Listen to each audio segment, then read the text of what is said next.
Hi everyone, my name is Jenna Carluzzo, and I am currently earning my master's in health education and behavior from the University of Florida. Although this is my first semester in the program, I have already learned so much about who I am as a person and why I chose this career. My passion for health education has strengthened already, and I am excited to see how else it is shaped. Today I'm going to explain my health education and promotion philosophy, as well as the ways in which it came to be, and my plans to utilize my values in the workplace. I believe everyone should have a basis of values and beliefs that drive their career in life. A philosophy that is formed from past experiences, the good and the bad, as well as by influential people, is essential to staying true to oneself as you navigate through life. My professional philosophy is as an aspiring health education specialist, I value generating supportive communities that promote health behaviors based around prevention, education, and advocacy. Two philosophies that helped form my professional philosophy are the freeing, functioning, and eclectic philosophies. According to Cottrell et al. 2023, focusing on generating health behaviors that benefit individual situations and circumstances encompasses this philosophy. Sometimes creating harmony and balance involves focusing on the health behavior that is best at the time. The freeing functioning philosophy helps individuals create balance by allowing the best decisions to be made due to certain circumstances taking place at a specific time. This philosophy allows individuals to balance the best decision making skills based on what is currently available to them, despite social norms. The eclectic philosophy, according to Cottrell et al. 2023, emphasizes the need to utilize different philosophies based on the problem, even when the subject is not necessarily favored. To me, continuing to learn more about a subject and increasing education strengthens the skill of being able to adapt to situations as a health education specialist. For this section, I think it's important to start with a simple question: what influences health? According to the U.S. Department of Health and Human Services in 2020, social determinants of health are the conditions in the environment where people are born, live, learn, work, play, worship, and age that affect a wide range of health, functioning, and quality of life outcomes and risks. In other words, health is heavily impacted by community, and I value creating positive health behavior changes by valuing community. What is the value of community? My community has always been very special to me. I believe community is at the basis of many components of life, even more than we imagine.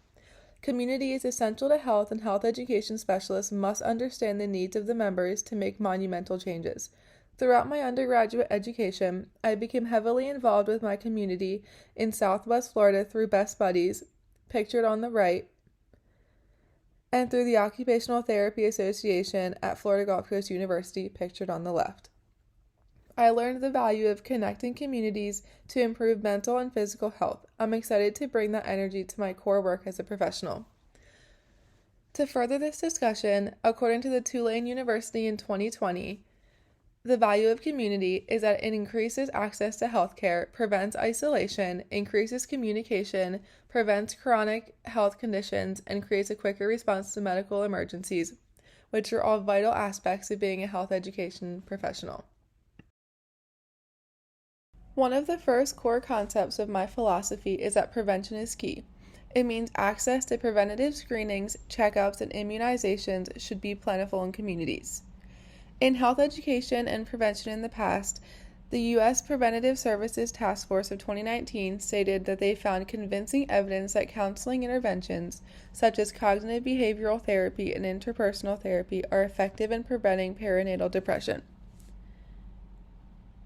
As an aspiring health education specialist, I find value in prevention and comfort in the abundance of research conducted that represents the benefits of it. Prevention tactics create lower rates of chronic diseases, such as perinatal disease, prevented by the U.S. Preventative Services Task Force. It is the responsibility of health education professionals to create a surplus of information and easy access to preventative measures. The second aspect of my core concepts of my professional philosophy is that education should be abundant. It means educational material that is up to date and evidence-based should be easily accessible and specific in all communities. Specifically in health education and prevention, according to the World Health Organization in 2022, incorrect interpretations of health information, which increase during outbreaks and disasters, often negatively impact people's mental health. I find it especially important to provide the community with evidence-based and current research. Outdated and incorrect research may be the culprit of hysteria and incorrect methods of care. Once these methods become widespread, it is difficult to manage. As a result, I value conducting and communicating through thorough and evidence-based research to the communities. To be a professional who strives to only do good in the world, I value being diligent and intentional in my research. The final aspect of my professional philosophy is that advocacy is essential. Sometimes advocacy can be overlooked, but it is just as important as the other aspects of my philosophy. It means helping patients understand their needs as well as advocating for health education as a profession. In this sense, advocacy is a two-way street, also helping the patients as well as health education as a profession.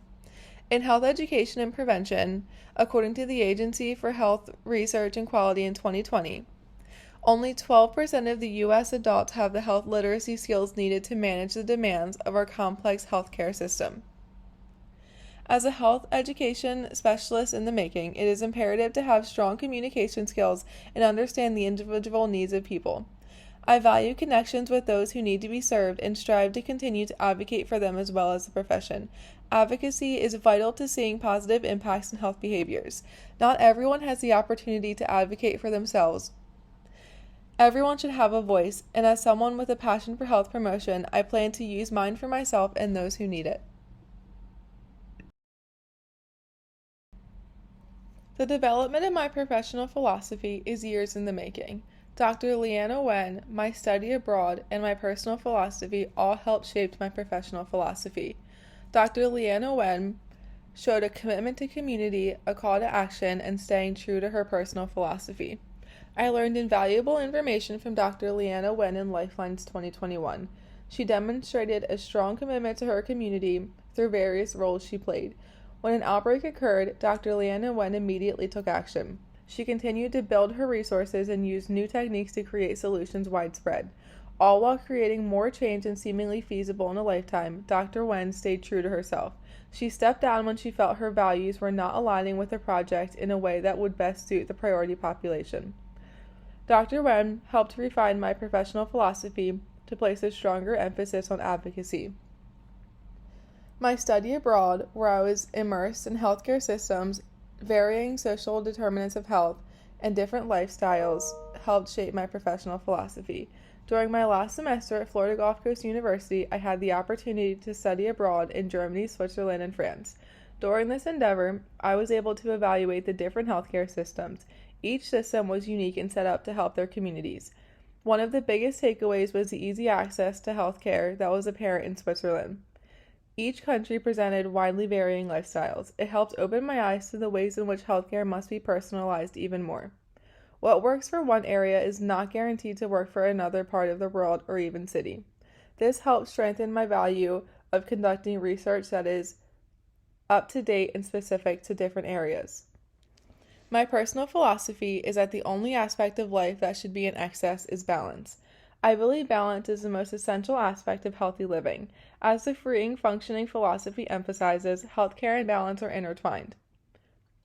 Balanced living involves focusing on nutrition, physical activity, mental health, and more. Balance also entails placing a larger focus on one area when needed and doing our best with what we are given.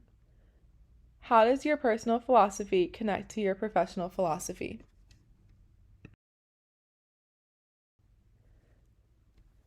The big picture here is that my professional philosophy is centered around prevention, access to education, and advocacy. It was thoroughly shaped by different individuals and experiences in my lifetime. I plan to stay true to my values and promote wellness in my community as well as around the world. One quote that motivates and inspires me is, "In every community, there is work to be done. In every nation, there are wounds to heal. In every heart, there is a power to do it." By Marianne Williamson. I hope it sparks a flame in you too. You were made to do great things. On this slide, I listed the references that helped me create this philosophy. Thank you.